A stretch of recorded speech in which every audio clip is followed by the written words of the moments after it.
میرے معزز سامعین،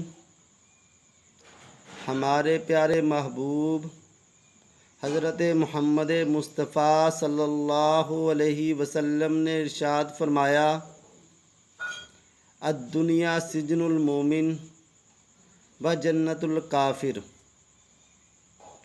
میرے دوستو، بہت سارے لوگ اعتراض کرتے ہیں۔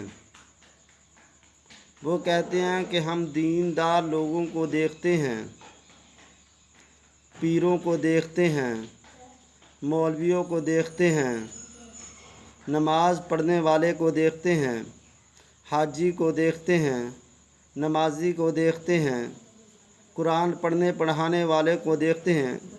یہ تو غریب لوگ ہیں، ان کے پاس نہ کار ہے، نہ کوٹھی ہے، نہ بنگلے ہیں، نہ عہدے ہیں۔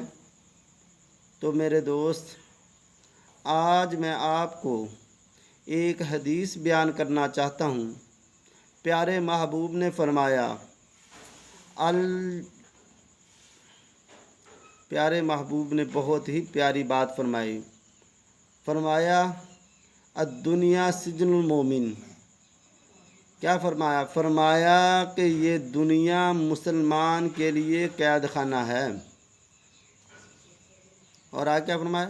وجنت الکافر، اور کافر کے لیے جنت ہے۔ کیا مطلب؟